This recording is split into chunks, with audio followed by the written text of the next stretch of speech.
Sine Božiji, jedini, primi me u mudrost Tvoju. Ti si glava svih sinova ljudskih, ti njihov nebeski razum, obasjanje i radovanje. Ti si onaj što isto dobro misli u svim ljudima, ista misao i svetlost ista. Tobom čovek čoveka poznaje, tobom čovek čoveku prorokuje, tvojim glasom ljudi se čuju, tvojim jezikom razumeju. Vaistinu ti si sve čovek, jer svi ljudi su po suštarstvu u tebi i ti u svima i u svemu. Ti zidaš ljudski, a tvoja senka raziđuje.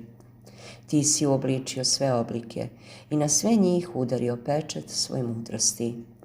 Ti si sazdao sve sudove od zemlje i sve ih nalio pesmom i radošću svetog jediničnog trojstva, a senka tvoja kanula je u svaki sud kap žalosti kojom žalosni pišu žalbe na tebe. Gospode veličanstveni, što igraš u krilu matere svoje, oživotvorenom duhom sve svetim, ispravi moj umom tvojim i očisti ga sjajem tvojim, od žalosnih misli, od žalosnih slutnji, od žalosnih planova, Gospode veličanstveni moj. Ti ispunjavaš svu dušu matere svoje, sva devičanska nedra njena, i ništa nema u duši matere osim tebe. Ti si njen sjaj i njen glas, zaista oko njeno i pesma njena.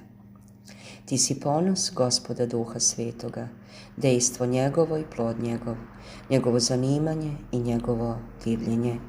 Gospode veličanstveni, što igraš u krilu matere svoje, oživotvorenom Duhom Svetim. Ti si hrabrost Svete Trojice, njen heroizam i njena istorija. Jedan trojičan zrak ti si se usudio pustiti u haos i mrak i svet je postao čudo koga se oko ne može nagledati ni uho naslušati, tvorče i oka i uha.